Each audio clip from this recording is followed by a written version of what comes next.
주께만 영광을 돌리라라는 제목을 가지고 같이 하나님의 말씀 나누도록 하겠습니다. 우리가 믿고 따르는 이 복음은요, 우리의 전부를 걸 만한 가치가 있습니다. 그렇게 이 바울과 그와 함께 전도 여행을 떠났던 일행들은 많은 고난과 역경을 당하면서도 이 복음을 전하는 일에 많은 헌신을 했습니다. 근데 우리가 이제 종종 삶을 살아가다 보면 진리가 중요함을 알면서도 이 고난과 환난과 시험과 유혹 앞에 물러나는 사람들이 참 많이 있습니다. 저 또한 그런 것 같습니다. 이게 바로 우리의 연약함입니다. 그러나 복음을 위탁받은 바울은 하나님을 기쁘시게 하기 위해 최선을 다합니다. 그 복음이 얼마나 귀한 것인지 알고 있었기 때문입니다.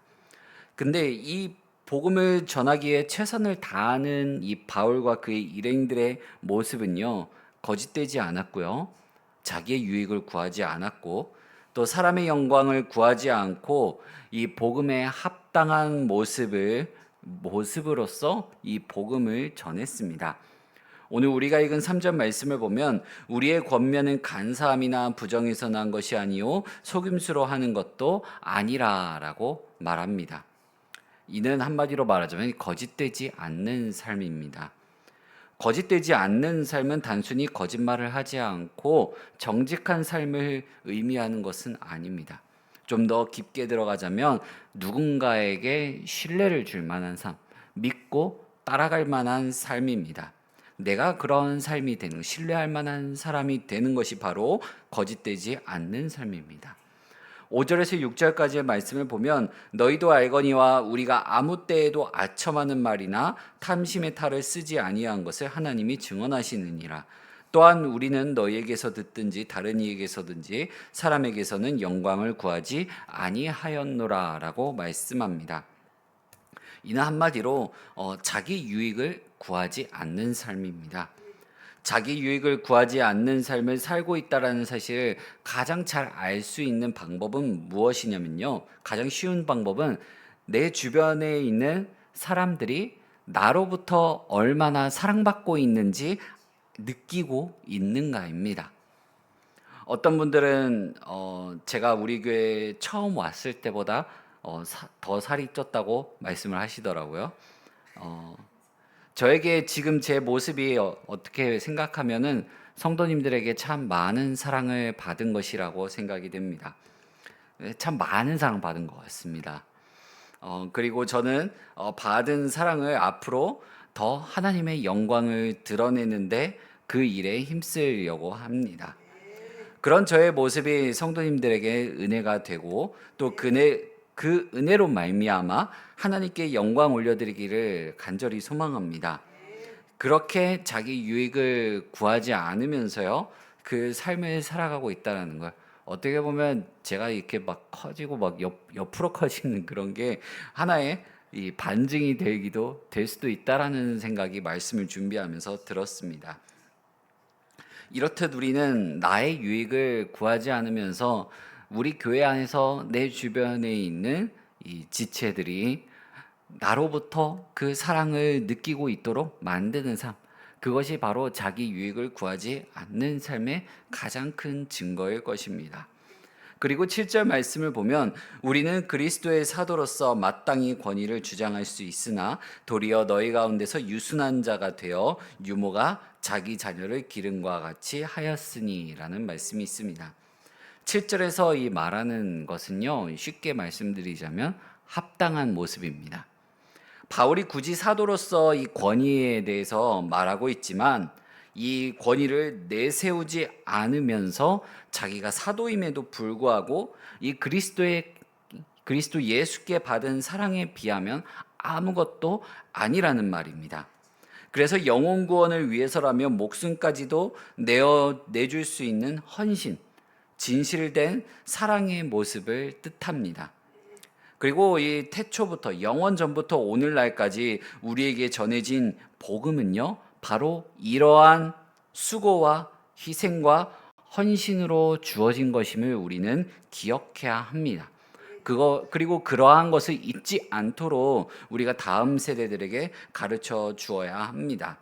제가 그래서 청년들에게 종종 하는 말들이 뭐냐면, 우리가 지금과 같이 이런 너무 행복한 공동체, 아름다운 공동체 속에서 신앙생활을 할 수 있는 이유는 뭐냐면, 우리 앞서 이전에 집사님, 권사님, 장로님들의 헌신이 있었기에 우리가 이러한 공동체 안에서 믿음을 지킬 수 있는 것이라고 말하곤 합니다. 그렇다면 우리가 이 어머니와 같은 마음으로 전도하고 양육하며 수고해야 할 대상이 누구인지 조금 깊게 한번 생각해 볼 필요는 있습니다. 내 핏줄, 나와 함께 살아가는 가족은 너무나도 당연하기 때문에 이 시간에 뭐 길게 그렇게 언급하지는 않겠습니다만, 최우선 대상이라는 사실만은 항상 기억하시길 바랍니다. 교회나 교회 공동체를 두고서 이것을 한번 말씀드리겠습니다. 우리가 어머니와 같은 마음으로 전도하고 양육하며 수고해야 할 대상은 우선적으로 우리가 교회로부터 맡겨진 이 직분에 따라서 달라지곤 합니다. 우리 교단 헌법 책에 이제 보게 되면 이 각 직분별로 뭘 해야 되는지에 대해서 적혀 있어요. 그래서 장로의 직분이라면 이 당회를 통해서 교회의 방향성을 결정하는 그것도 가장 큰 기능이지만, 우선적으로 예배와 기도의 자리에 나와 이 교회를 지키는 일로서 이 성도를 어머니의 마음으로 양육하고 예배를 위하여 수고해야 한다는 겁니다. 그리고 권사와 집사님들 같은 경우에는 이 성도의 삶과 형편을 살펴서 위로해주고, 또한 이 장로님들과 교회 안에 있는 이 목사님들이 같이 가서 그들을 올바르게 양육할 수 있도록 그 형편 항상 살피는 그런 기능을 합니다. 그리고 또 이제 다음 주 토요일부터 이 예배학교가 시작되게 되는데, 이 예배학교를 통해서 가르치고자 하는 건 뭐냐면 이 앞에 서 있는 자들을 위한 것입니다. 특히 이 예배학교의 타겟팅은 누구냐면 이 청년부와 이 중고등부 안에서 찬양팀 그리고 방송실에서 섬기는 이들을 위한 교육이기도 합니다. 특히나 그들은 어떤 위치에 있습니까? 앞에 선 자들입니다. 앞에서 보여지는 자들이에요. 찬양대나 찬양팀, 또 조금 더 크게 보자면 교회 학교 교사들, 그리고 성도들과 다음 세대에게 모범이 되는 모습을 드러내고 보여주어야 하고 수고해야 하는 사람들입니다. 바울과 그 일행은 이와 같은 수고를 했던 사람입니다. 성도들에게 폐를 끼치지 않고 밤낮으로 일하면서 복음을 전하고 그 복음에 합당한 모습으로 자라도록 헌신했습니다. 이는 자신의 유익을 구하지 않아야만 가능합니다. 자기의 유익을 추구하던 이 거짓 교사들과는 구별된 모습이었습니다. 그렇게 우리는 교회에서 맡은 바 봉사하고 섬길 때 자신의 유익을 구하는 모습이 어떤 형태로든 드러나서는 안 됩니다. 그렇지만 참 어렵습니다. 이 조그만한 거에서도 내가 뭔가 인정받지 못하고 그럴 때는 이 마음이 상하곤 하고요. 토라지곤 합니다. 그런데 그런 모습이 우리 가운데 드러나서도 안 되고, 설령 그런 사람이 있다고 하는데 그 마음을 읽어주어야만 합니다. 그리고 그것을 감싸주고 위로해주고 같이 한 번 더 나아가자, 한 번 더 힘을 내자라고 할 수 있어야 됩니다. 바울은 앞서 어머니와 같은 사랑을 품은 이 유모의 모습으로 성도들이 복음을 잘 받아들이고 성장할 수 있도록 품어주는 모습으로서 다가갔다면, 이 9절 이후로부터는 조금 엄격해집니다. 성도들이 올바른 성장을 할 수 있도록 좀 엄격하게 훈련시키는 아버지와 같은 모습으로서 이 데살로니가 교회 성도들에게 권면합니다. 11절 말씀을 보면, 너희도 아는 바와 같이 우리가 너희 각 사람에게 아버지가 자기 자녀에게 하듯 권면하고 위로하고 경계하노니 라고 말씀합니다. 바울과 그 일행은 영적 아버지로서 성도들을 권면하고 성도들을 위로했고 성도들에게 경고했습니다. 복음 안에서 이렇게 함으로써 잘 성장 올바르게 자라날 수 있도록 거룩하고 옳고 흠이 없는 모습으로 향하여 본을 보임으로써 성도들이 하나님 앞에 합당하게 행하도록 가르쳤습니다. 합당하게 행하는 것은 교회 안에서 직분자들 그리고 예배 가운데 앞에 나와 섬기는 그들을 위해 그들이 특히나 그 합당한 모습이 되어야만 합니다. 제가 우리 한광교회에 온 지 이제 끝자락이죠. 이제 7개월이 넘어가고 있습니다. 그 가운데 이제 청년들과도 이 두 번의 수련회를 걸쳤고 이제 많은 청년들을 만나고 신방하면서 아직 더 만나야 되는 지체들이 있긴 합니다. 이제 신방하면서 어느 정도 이 관계가 형성이 되어가면서 제가 이제 청년들에게 하나둘씩 막 던지는 말들이 있어요. 이게 뭐냐면 금요철야든 청년부 예배든 교사로서든 앞에 서서 있다면 항상 앞에 선자로서 본을 보이라고 이 주문을 넣습니다. 항상 이 주문을 넣어요. 그래서 옷을 단정하게 입든다든지 이제 앞에 설 때 양말을 신는다든지 뭐 그런 것들이 항상 얘기를 합니다. 물론 하나님은 우리의 마음의 중심을 보십니다. 내가 어떤 모습, 어떤 옷을 입고 오든지 하나님과 바른 관계에 있다면, 이 마음의 중심이 바로 서 있다면 그것은 괜찮겠지만, 그것까지 제가 알 수 있을 정도로 뭔가 영안이 깨어 있다면은 너무나도 크나큰 은사를 하나님께 받은 것이고 감사할 일이겠지만, 그건 우선은 저는 하나님께 맡겨드리려고 합니다. 그리고 그렇게 하나님 앞에 맡겨드리고 이러한 주문을 넣는 이유가 뭐냐면, 그렇게 나아간 나의 모습을 통해서 누군가 시험에 들 수 있기 때문에 그렇습니다. 이렇게 합당하게 행하는 모습으로 본을 보이도록 가르쳐 나간다면 비록 어려운 가운데 있는 성도들이, 고난과 유혹과 시험에 든 성도들이 있다고 할지라도 그 믿음의 본을 보인 그 대상들을 보면서 이 믿음을 지키며 성장해 나갈 수 있기 때문에 그렇습니다. 아, 저 사람도 저런데 항상 힘들고 어려운 가운데 저렇게 앞에 서는구나. 나도 그러한 믿음을 가지고 나아가야지 라는 것이 됩니다. 근데 조금 더 넓게 확장해서 보자면 세상 사람들로 하여금 왜 저들이 이토록 믿음을 지키려고 할까? 왜 저들이 그렇게 이 자리를 거룩하게 생각하는 것일까? 이 자리를 왜 그렇게 단정하게 준비하면서 앞으로 나아가는 것일까? 의문을 가지게 만들고, 그리고 우리 안에 있는 이 너무나도 귀한 복음의 가치를 궁금해하도록 만들기 위함입니다.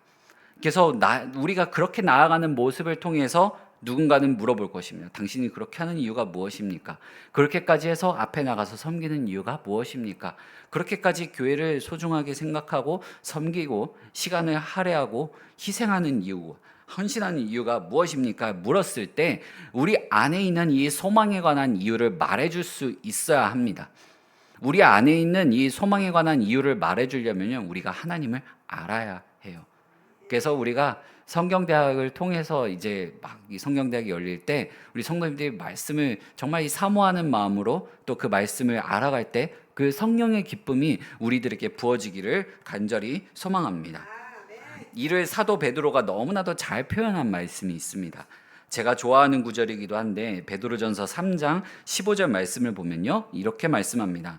너희 마음에 그리스도를 주로 삼아 거룩하게 하고 너희 속에 있는 소망에 관한 이유를 묻는 자에게는 대답할 것을 항상 준비하되 온유와 두려움으로 하고 선한 양심을 가지라. 이는 그리스도 안에 있는 너희의 선행을 욕하는 자들로 그 비방하는 일에 부끄러움을 당하게 하려 함이라. 아멘. 우리가 합당하게 행하는 모습은 복음을 비방하는 자들에게 우리가 합당하게 행하는 모습으로 말미암아 그들의 입을 다물도록 하고요, 부끄러움을 느끼도록 만들기 위함이라고 말하는 것입니다. 바울은 데살로니가 교회 성도들이 이와 같이 살아가니 하나님께 끊임없이 감사합니다. 그래서 제 사역 중 목표가 뭐냐면, 제가 몸담고 있는 교회가 하나님이 보시기에 아름다운 그리고 기쁘신 모습이 되는 거고, 또한 이것을 더 넘어가서 우리 교회가 지역사회에서도 정말 칭찬받을 만한 그런 소리가, 칭찬이 넘쳐나는 교회가 되기를 소망하고 있습니다. 물론 이와 같은 삶이 쉬운 건 아닙니다. 이와 같은 교회로 변해가는 것은 쉬운 일이 아닙니다. 데살로니가 교회 성도들도 참 쉽지 않은 상황 속에 있었습니다. 동족들인 이 유대인의 핍박이 있었고, 또한 그 데살로니가 교회에 그리스도 예수를 믿는다는 그 이유로 폭동이 일어나서 형제들이 죽었기 때문입니다. 하지만 그들이 그와 같이 그런 어려운 가운데서도 믿음의 본을 보일 수 있었던 것은 성령의 기쁨으로 말씀을 받았기에 가능했습니다. 데살로니가 교회 성도들이 복음을 받아들이지 않았다면 지금과 같은 환난을 겪지 않았을 것입니다. 그럼에도 그들이 본이 되는 삶을 살 수 있었던 것은 복음이 하나님의 능력이 되기 때문입니다. 이 능력이 바로 여러분 안에 있음을 믿으시기를 소망합니다. 사랑하는 성도 여러분, 성도는 복음 때문에 고난과 환난을 당하기도 하지만 결국 복음으로 말미암아 은혜를 받고 그 고난을 이기는 삶, 환난을 넘어서는 삶, 승리하는 삶을 살아가게 됩니다. 하나님 앞에 거룩하고 신실하며 복음에 합당한 자로 살아내고 나에게 맡겨진 직분, 나에게 맡겨진 그 섬김의 자리 가운데 마음과 힘과 뜻을 다하게 된다면 열매를 맺게 될 것이며 하나님의 말씀을 성령의 기쁨으로 받아 말씀에 순종하여 승리하는 삶을 살아내게 될 것입니다. 그렇게 살아내는 우리의 삶, 우리의 헌신, 우리의 수고를 통하여서 하나님께 영광을 올려드리는 우리 모든 성도님들, 우리 한광교회가 되기를 간절히 소망합니다.